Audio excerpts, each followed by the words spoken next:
पूरी दुनिया में मशहूर, भारत की सबसे बड़ी और पुरानी, राष्ट्रीय और अंतर्राष्ट्रीय पुरस्कारों से सम्मानित नौटंकी लोक संगीत की पहचान गंगा प्रस्तुत करते हैं अपनी नई नौटंकी।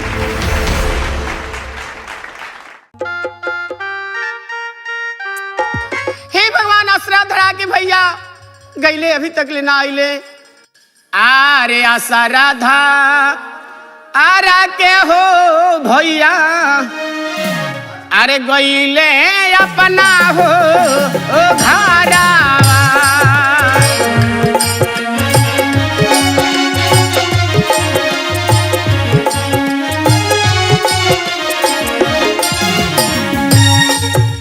आरे आसरा धारा के हो भैया, अरे गईले अपना हो घरावा। असरा धरा के राम गईले अपने घरावा। आरे परली विपतिया हो दैबा, परली विपतिया हो दैबा, चल घर को हमारावा।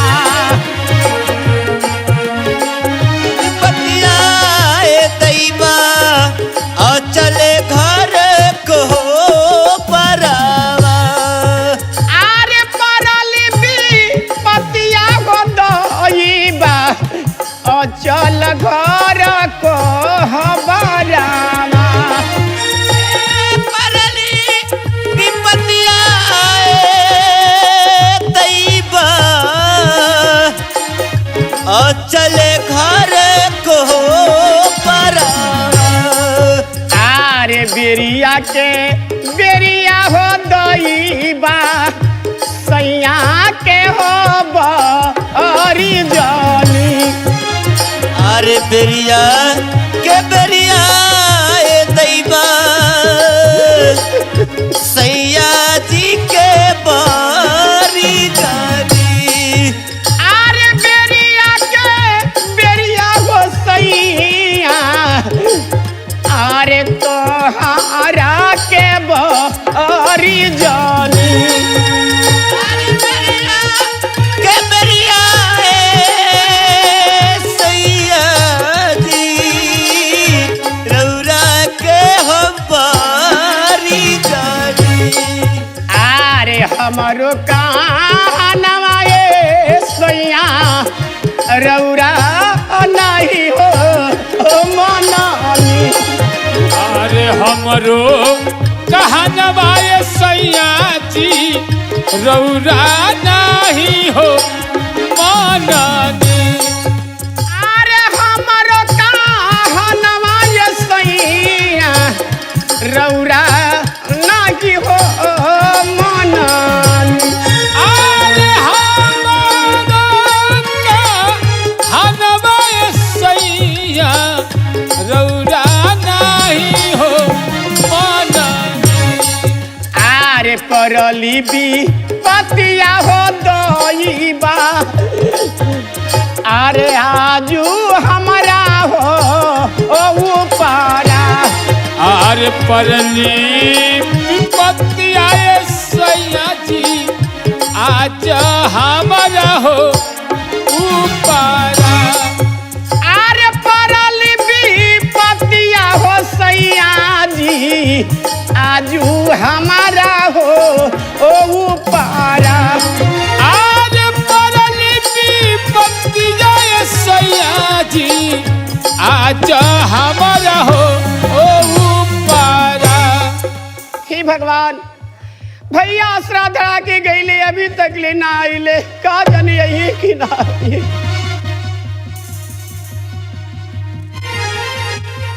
हे बहन, हम आ गए नी बहन। काई भैया? हाँ बहन, हम आ गए नी।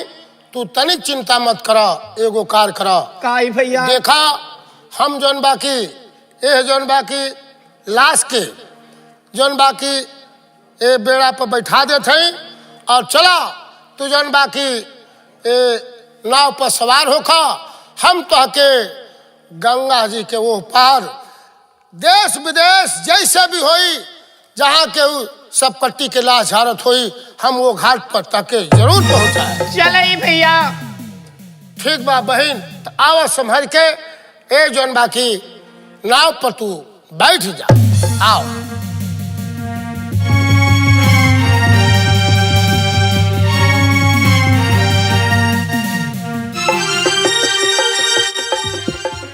ए भैया। हाँ बहन। राजघाट चलाई भैया। का बहन, हम यहाँ से राजघाट तो के लेके चली। हाँ ई भैया। देखा बहन, तू तनिक चिंता मत करा, तू ये जौन बाकी नाव में संभल के बैठा और हम तो के राजघाट जरूर पहुँचाए। हम जौन बाकी अपन लगावत है। अरे चलब तो अरे चलब ए भैया। अरे राज घाट हो घटिया।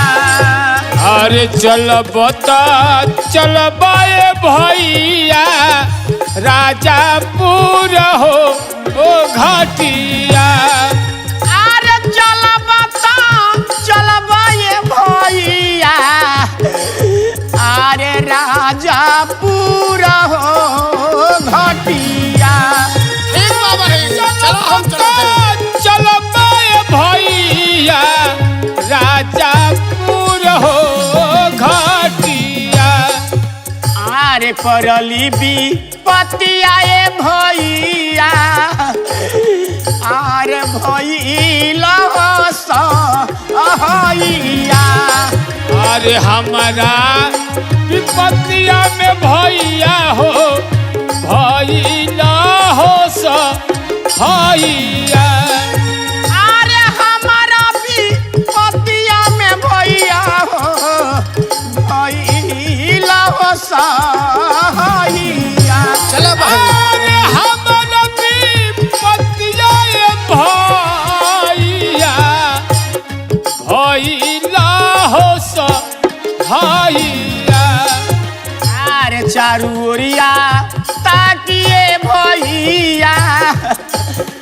अरे लौकेला होया नारावा। अरे चारू ओरिया ताकिए भैया लौकेला होयो अन्हरिया। काई भैया। देखा सामने राजघाट दिखाई दे रहा बा। आई भैया। हम यही राजघाट पर और जन बाकी डग्गा के लगा देते हैं। हाँ ई भैया। हाँ भाई, तनी ध्यान से सुन ले जाओ। राजघाट के लोग जे भी बात तनी ध्यान से सुन लो। हम एगो बहुत दूर से सब पट्टी के लाश लेके आयल बानी। जे भी गुनी ओझा होके बिसहर होके ए लाश के देखी, अगर इस लाश के आप जिंदा करे तो हम आपके नाम ले, आपके राज के नाम ले, हम अपना शहर के लवन जाए। बहन काई भैया। हम दग्गा लगा देले बानी और तू जौन बाकी यही इंतजार करा। हम देखत हई कि केहू बिसहर, केहू ऊझा, केहू गुनी, केहू तंत्र मंत्र विद्या जाने वाला ये आवता कि नहीं खे आवता। ठीक भाई भैया।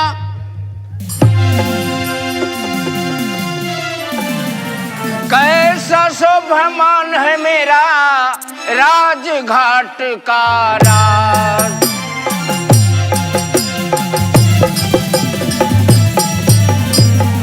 कैसा शोभ्यमान है मेरा राजघाट का राज।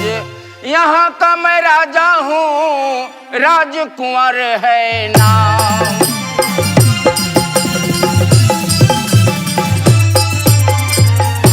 रुख से पर्दा हटा दो जरा साकियां, ये अभी रंग महफिल बदल जाएगा। जो बेहोश हैं होश में आएंगे, गिरने वाला भी फिर से संभल जाएगा।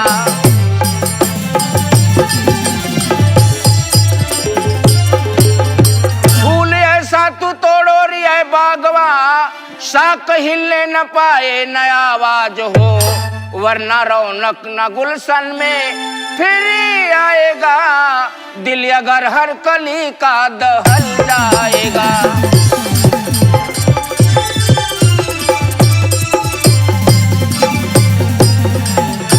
राज सेवक बताओ, महाराज की जीवों के जय जयकार हो। अपने राज्य घाट का समाज राजघाट का समाचार तो ठीक है महाराज, लेकिन एक सबकटी लाश आया हुआ है। सबकटी लाश? हाँ मेरे राजघाट पर? हाँ जी। लाश है कहाँ? लाश है। और कौन लेके आया है? वहाँ एक औरत आई है। अच्छा। वो औरत रोती हुई आई है और उस लाश को लेकर आई है आपके पास। मेरे पास? हाँ जी महाराज। अरे यार, तो मैं सबकटी लाश को क्या करूंगा?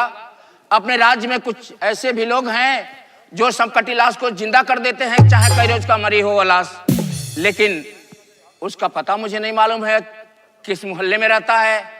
जी महाराज, तो उसको पता किया जाए। अच्छा ठीक है, उसको आने दो, उसके बाद हम कोई व्यवस्था कर ही देंगे। ठीक है महाराज। देखा बहन, हम जनवा की डुगी के लगा दिल बानी, और अगर ये राज में केहू विचार गोना ओझा गुनी हुई तो जरूर आई। हाँ भैया, चिंता के लेके कोनो काम नहीं खे, धैर्य से काम ल बहन। ठीक भाई भैया।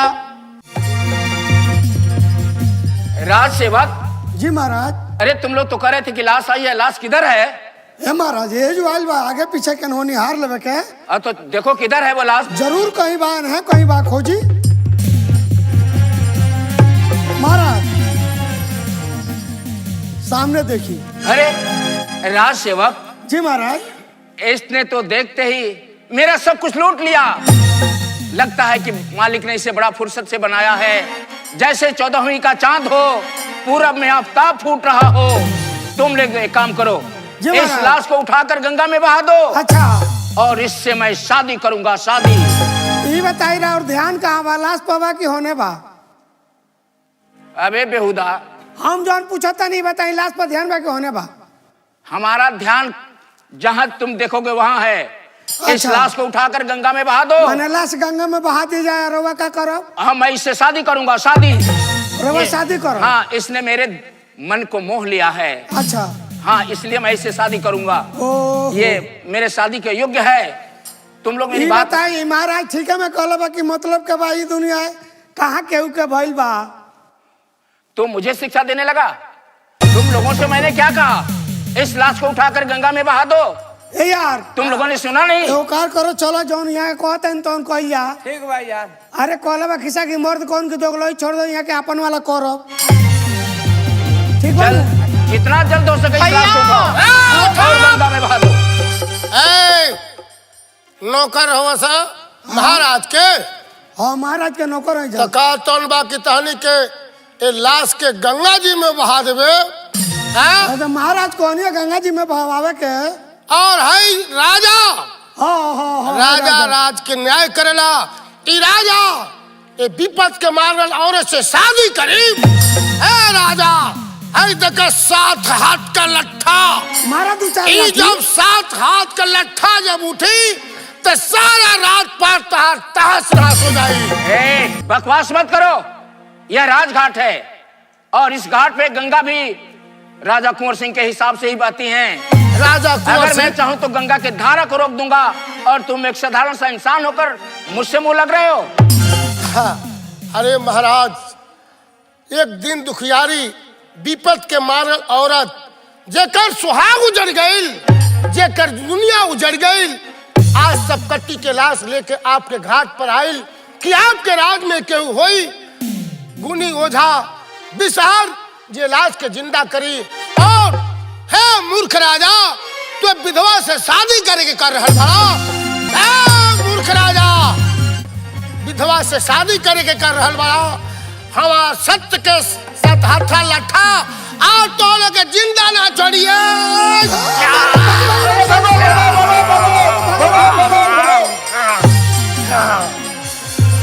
बहन, तू तनी चिंता मत कर बहन।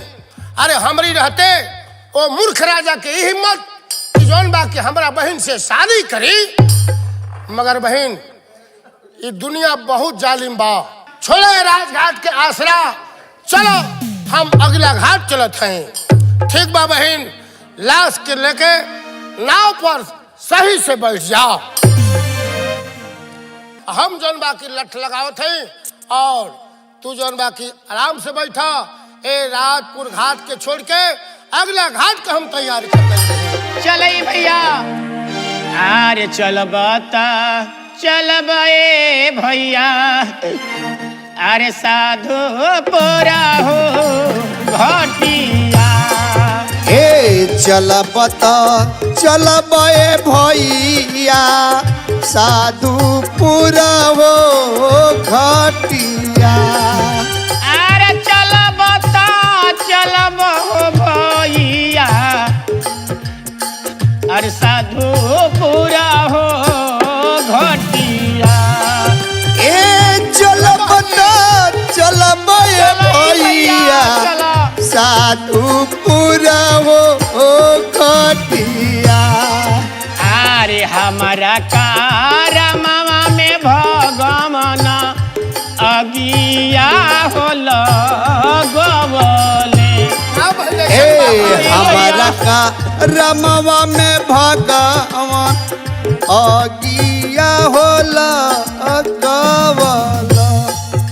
अरे हमारा कारमवा में भगवान अगिया होल गवले। ए हमारा का रमवा में भगवान अगिया होला गवला। अरे चल मोरे भैया हो, साधु पूरा हो घटिया। ए चलब ए भैया, साधु पूरा हो घटिया। अगवा तो लौ के हो बहिन, साई भैया पूरा हो घटिया। अगवा तो लौके बहिना, साधु पूरा हो घटिया। अगवा तो लौ के हो बहिना, साधु पूरा हो घटिया। ए अगवा तो लौके बहिना, साधु पूरा हो घटिया। गोहरिया नदिया हो बहिन, अरे गोहरिया नदिया हो बहिन, गम बहे हो धारा। ए कहिरी नदिया बहिना, बहे हो धारावा।